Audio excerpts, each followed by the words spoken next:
አልሆነለትም ማለት ነው። የካሌብ አባት ሲታየው ሽማግሌ ቢመስልም ግን በአካል ጠንካራ ሆኖበታል ማለት ነው። ስለዚህ ልጁን በጣም ተገርሟል። እንዴት ነው እንደዚህ ልጠነክር የቻልከው ብሎታል ማለት ነው። ግን ቲና እዚህ ጋር እያሰበች የነበረችው የካሌብ አባት ከሞተ ወይም ደግሞ በቃ እሷ ኦሬዲ ሞቷል ብላ ነበር ያሰበችው ማለት ነው። እንዳሰበችው ግን አልሆነላትም ማለት ነው። ድጋሚ ከሽፎባት አሁንም እንግዲህ ሌላ ተንኮልና ሌላ ሸር እያሰበች ነው ያለችው። እንግዲህ የካሌብ አባትም በጣም ተናዶባት ከቤት ውጪ ብሏት ነበረ። እንግዲህ እሷም ያው የማስመሰል ስራዋን እንደቀጠለች ነው። አሁን ላይ ግን ነገሩን ወደ ሌላ አዙረውታል ማለት ነው። ቲናና ሰውየው እንግዲህ ተመካክረው ነገሩ ጉዳዩ የሆነው በቲና ምክንያት ሳይሆን በትሁት ምክንያት እንደተፈጠረ አስመስለዋል ማለት ነው። እንግዲህ ቤተሰቡ በጠቅላላ አምኗል። ቲና ከዛ ቤት ላለመውጣት የምታደርጋቸው ነገሮች እንግዲህ እጥግ ድረስ ነው እየደረሱ ያሉት። ትሁትም እንግዲህ ከምንም በላይ አምናለች ማለት ነው። ምክንያቱም መጀመሪያ ሰውየው እየተከታተለ በጣም እያስፈራራት ስለነበረ ነገሮችን አገናኝተው እንግዲህ በጣም አሳምነዋታል ማለት ነው። ሁሉንም ቤተሰቡን በጠቅላላ አሳምኗል። ስናየውም ነገሩ የሚያሳምን ነው የሚመስለው። መጀመሪያ ትሁት በጣም እየተከታተላት እየፈራችው ስለነበረ ትሁት ደግሞ አትዋሽም ብለው ያው ቤተሰቡ በሙሉ ስለሚያምናት እሷ ያለችውን ነገር አምነዋል። በእርግጥ ነገሩ ቢያሳምንም ግን አሁን ላይ ጉዳዩን እያደረገች የነበረችው ግን ቲና ነበረች። ያው ከዛ ቤት ላለመውጣት ምርጥና በቃ አሳማኝ ምክንያት አቅርበዋል ማለት ነው። ስለዚህ አሁን ጉዳዩ ወደ ትሁት ዙሯል። ሰውየው እንግዲህ እያለ ያለው በፍጹም አንቺን ከኔ ማንም አይወስድብኝም እያለ ነው። እንግዲህ ከዚህ በፊት ትሁት ምንም አላቅም ስትል ነበረ። አሁን ላይ ደግሞ ያው የልጅነቱ እንደሆነችና ከሱ ጋር ፍቅር እንደነበራት ነው እየተወራ ያለው። ትንሽ ግራ የሚያጋባ ነው። ብቻ ግን አሁን ላይ ትሁት ከምንም በላይ ተጨንቃለች ማለት ነው። ሰውየው እንደዚህ በቀላሉ የሚፋታት እንዳልሆነ አውቃለች። እሷን ካላገኘ ደግሞ ቤተሰቡን በጠቅላላ እንደሚጎዳም እየተናገረ ነው። እንግዲህ ቤተሰቡን በጣም ስለምትወድ ሽማግሌውንም ካሌብንም ማንንም እንዲጎዳ ስለማትፈልግ ነገሮች እሱ ይሆናል ብለን እናስባለን። እንግዲህ ካሌብና የካሌብ አባትም ዝም እንደማይሉ እያየን ያለ ነው። እንግዲህ ምንም ነገር ብቻሽን ልትሆኚ አትችም፣ አንቺ ለኛ ብዙ መከራና ስቃይ ከፍለሻል፣ ስለዚህ አሁን ተራው የኔ ነው እያለ ነው የካሌብ አባት።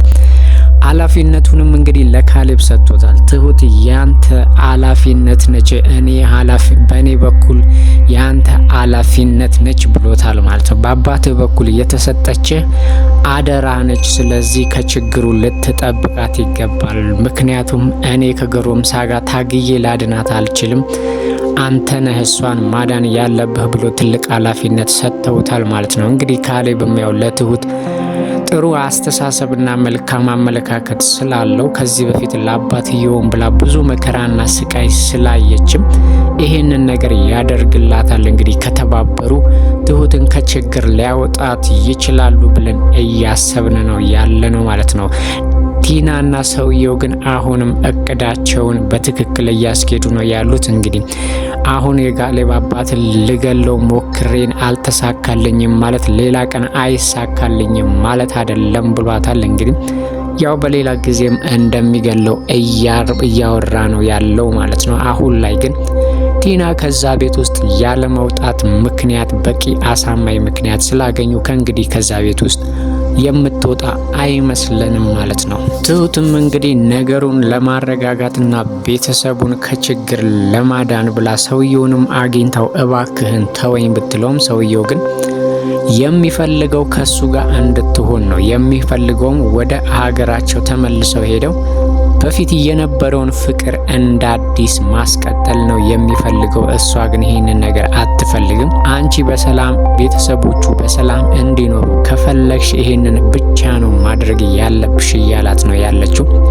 ትሁት ደግሞ ለሰውየው ፍቅር እንደሌላት እያሳየችን ነው። እባክህን ተወኝ፣ ከምርጫዬ ጋር ተወኝ እባክህን ብትለውም በፍጹም አንቺ የኔ ነሽ፣ ከኔ ማንም ሊወስድሽ አይችልም፣ በዙሪያሽ ያሉ ሰዎች ራሱ እንዳይጎዱና በሰላም እንዲኖሩ ከፈለግሽ አንቺ ከኔ ጋር መሆን አለብሽ፣ ወደ እኔ ነይ እያላት ነው። እሷ ደግሞ በፍጹም ወደሱ የመሄድ ሀሳብ የላትም። እንግዲህ ቤተሰቡን እንዳይጎዳብኝ ብላ ሌላ ነገሮችን ካላሰበችና ሀሳቧን ካልቀየረች በስተቀርም ትሁቴ እንግዲህ ከሱ ጋር የመሆን ፍላጎት የላትም። እንግዲህ ካሌብና አባትየውም እንግዲህ ዳኒም አይዞሽ ከጎንሽ ነን፣ ምንም ነገር ቢፈጠር እንዳትፈሪ ብለው ከጎኗ ቆመዋል። እንግዲህ ለሶስት ምንም ነገር አያቅታቸውም።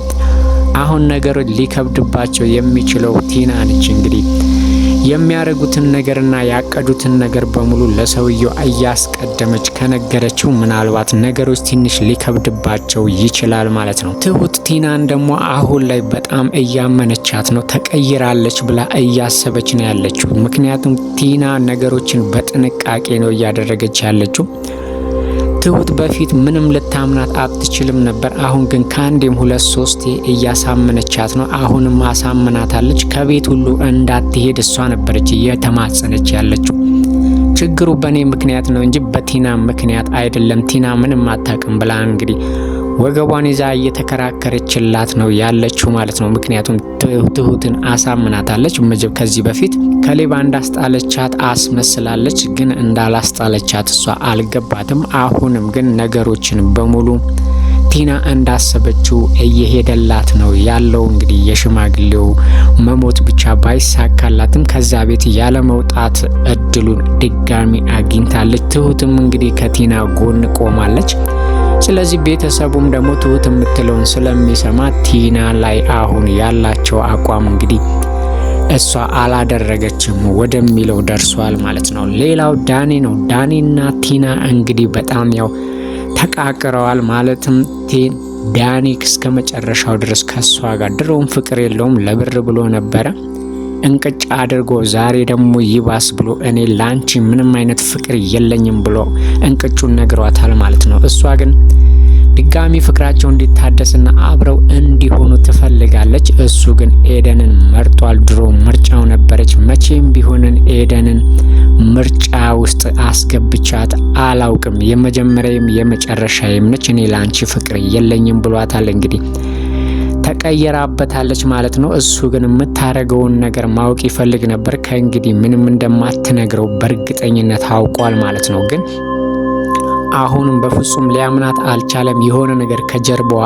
እንዳለ ይታወቀዋል፣ ይሰማዋል። ግን ምንም ሊደርስባት አልቻለም። ምክንያቱም በፊት ሁሉንም ነገር የተነፈሰችውን የበላችውን ሁሉንም ነገር ነበረ የምትነግረው፣ ምክንያቱም በጣም ስለምታፈቅረው። አሁን ላይ ግን በግልጽ አላፈቅርሽም ስላላት እሱንም ለመበቀልን ታስባለች እንጂ የምታረገውን ነገር በሙሉ በፍጹም አትነግረውም። አሁን ቲና ፊቷን ወደ ሰውየው አዙራለች ማለት ነው። እንግዲህ ወደፊት የሚፈጠረውን ባናቅም አሁን ላይ ዳኒና ቲና እስከ መጨረሻው ድረስ የተለያዩ ነው የሚመስለን ማለት ነው። እንግዲህ ዳኒ ለጥቅም ወይም ደግሞ ለሆነ ፍንጭ ወይም ከሷ የሆነ ነገር ፈልጎ ድጋሚ አብሯት ካልሆነ በስተቀር ከሷ ጋር በፍቅር ዙሪያ እንደማይሆን እያየነው ነው። ምክንያቱም ኤደንን ድጋሚ አፈቅርሻለሁ ብሎ እንግዲህ እንደ አዲስ እያሽኮረመማት ነው ያለው ዳኒ ማለት ነው። እሷም ቢሆን ታፈቅረዋለች። ያው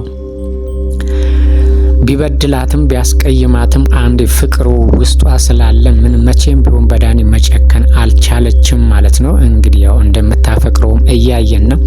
ቲናና ኤደንም ያው ደርቢ እንደሆኑ ናቸው። ቲናም አሸንፈሽኛል፣ ዳኒን ከኔ ወስደሽብኛል ብላታለች ማለት ነው። ኤደንም እንግዲህ መጀመሪያም እኮ ያንቺ አልነበረም ዝም ብለሽ ነው ስትለፊ የነበረው ብላ ተስፋ አስቆርጣታለች። ቲና ግን አሁንም እየዛተችባት ነው ያለችው ማለት ነው።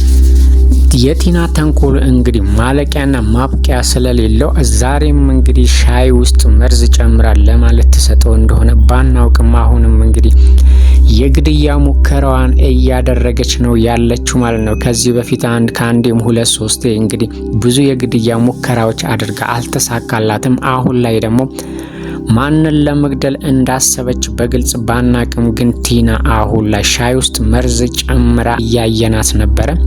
ለማን እንደምትሰጠው እንግዲህ በሚቀጥለው ክፍል ነው የምናየው ማለት ነው።